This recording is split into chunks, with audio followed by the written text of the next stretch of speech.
Hey, what's up, lightboltjoe here. Today we're going to discuss the 2022 Netflix slash Nickelodeon Movies presents original film, Rise of the Teenage Mutant Ninja Turtles, the movies. So this is the sequel conclusion to the 2018 series, which is a Nickelodeon property. 2018 to 2020 it ran. Very short for another Nickelodeon installment. Nickelodeon had a few different installments with regards to the Teenage Mutant Ninja Turtles franchise. So this is the ending of this show, but as a movie. Hour 22 minutes, very quick. This was incredible, and I didn't watch the 18 TV series. There was some changes in this which I really liked in regards to the characters that we've known and loved since 84. Turtle Prime, 84, right? Going back to Turtles Forever, bro. It's going to be interesting trying to rank the 10 films from best to worst. I don't know if I should, because each has their own elements, but then like some stand out as terrible. It's gonna be hard. We'll try anyway, because we've got one left. This is the 9th in our marathon, and we have one left: Teenage Mutant Ninja Turtles Mutant Mayhem, the 23 film. So we're gonna talk about this 22 film now. This project's changes that I really liked is that these teenagers have the modern tech, but then amplified modern tech. So like Donnie has this like hover pack attached to his shell, and it just works for the character because he's the tech guy, right? So it's a matter of seeing Donnie with the modern tech throughout the franchise, within, dating back to the 1990 live action film, him tapping away on a keyboard, with a giant monitor in front of him. But then seeing the tech progress, obviously, since 1990, and now that we have this 2022 cartoon, 2D hand-drawn animated cartoon, how does Donnie's tech react? Well, all of the characters have up-to-date modern tech. They all have different wrist devices where they're, being able to video talk to each other, just being able to, talk into their wrist. That way they can all talk to each other doing their stuff. So it's neat seeing the modern tech thrown into the mix with them. But then Donnie having a jetpack, or a hover pack, if you will, it just makes sense. Like, it makes sense in a 2022 production. If a kid is watching it, they're seeing these drones, flying about and doing stuff in general, and they have capability of buying a drone and controlling a drone. So why not put a sophisticated drone on Donnie's shell, and that be his source of transportation? It makes sense.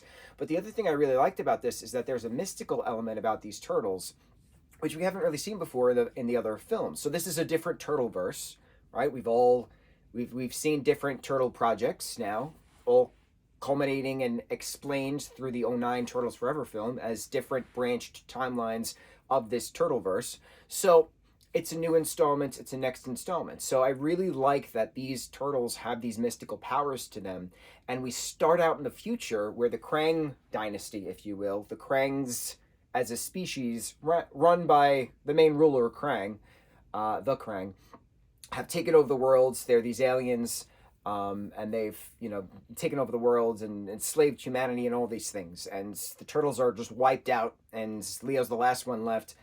Leo and Mikey are the last one left. And so Mikey, with his mystical powers, future-wise, sends Casey Jones back in time, to help find the key to prevent the Kangs from being released from their prison dimension, since they were imprisoned all those 1,000 years ago, as the Foot Clan legend, corresponds to within regards to ancient Japan, excuse me. So how does Casey then go back in time to then prevent this? Well, Mikey, with his mystical abilities, is going to send him back.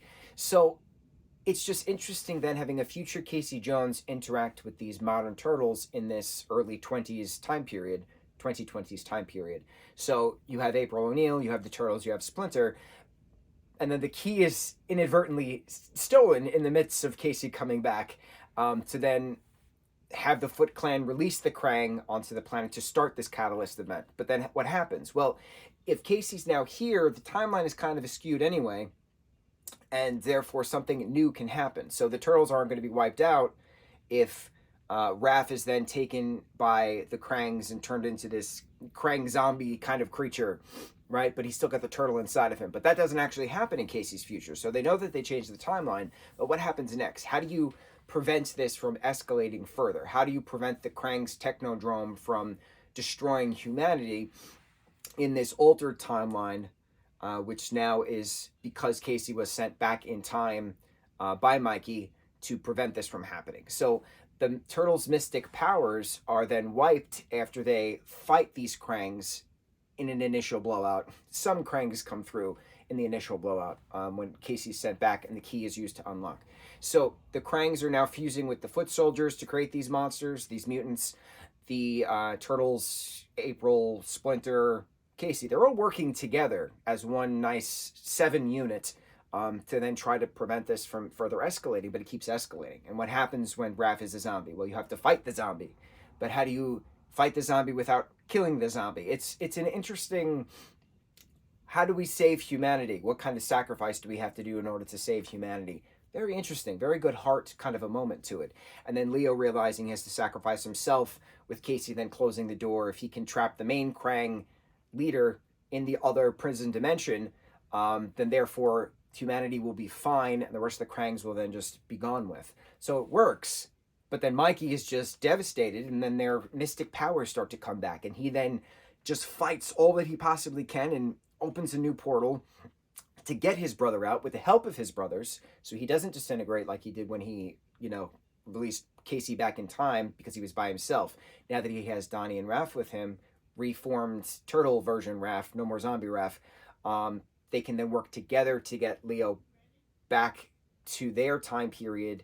Donnie uses his mystic abilities to keep that Krang in that dimension. So it's a whole working together. It's a matter of the initial sacrifice for the good of the whole, not just the good of the brothers, but the good of the whole, the good of humanity. How do you prevent this apocalyptic event from happening without sacrifice? You can't.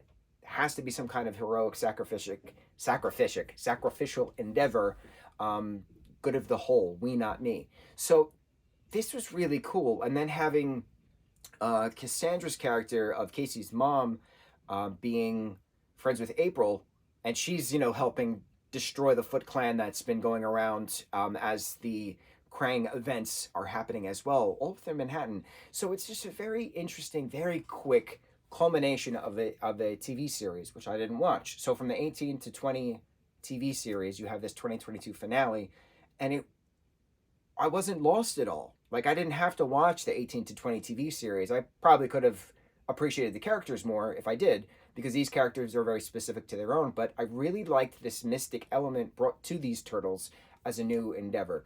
I thought it fit well within the characters. I really liked it. I really liked it a lot. I liked that the modern tech was thrown in. Just Donnie having that hover jetpack, it made sense. And it was very exciting to see that mystical element brought to it, because we haven't really seen magic brought about within these ninja masters throughout the 40 years worth of Turtles that we've had. Which is funny to say that I really like this, because I hated the change that they made in the 2014 reboot of them being experiments, not accidents. I still don't buy it. Even though it's its own dimension and it's its own universe, totally fine. It just didn't seem like the character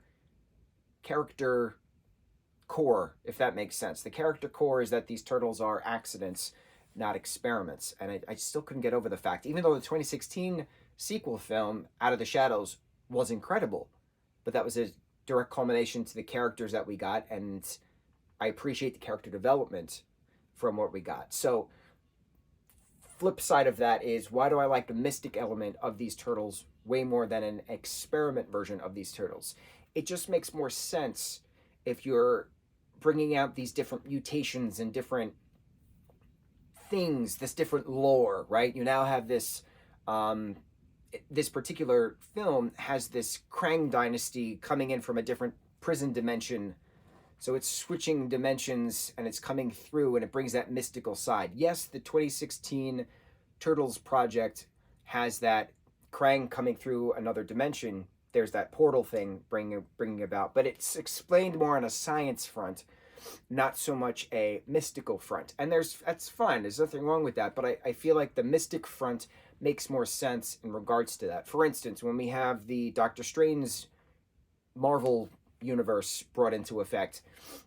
A lot of the portal hopping or a lot of the mystic events is because of the mystic arts with in regards to the Doctor Strange and that stuff. So it's kind of explained in mystic. And I got a lot of that Doctor Strange vibes in this. So I liked that mystic aspect. And there's nothing wrong with the science aspect. I just felt the mystic aspect fits more with the Turtles because of that accident kind of a thing, because of the alien ooze. So them fighting aliens because they were created inadvertently, accidentally, by slipping through some ooze from aliens, it just kind of, it all meshed better together rather than experiment to accident. Accident with mystic. It all, 1 + 1 = 2. I like that. I like that. I'm not the 1 + 1 = 3 bit. It's a little more confusing. Yeah. So this was awesome. The Leo holding the picture of the gang and just crying at the end. Like I didn't expect this to be as emotional as it was, and this had a lot of heart to it. This was very well done, very well done, very well produced, very cinematic in regards to the action sequences and the coloring. Saturation of the colors was really good from a technical standpoint. Artistic direction was very well done. So the 9th Turtles film in our marathon, we got one more to go. We're going to do a wrap up somehow, magically at the end. I don't know how we're going to do it, but we're going to do it. Potentially. On to the next review. Mahalo.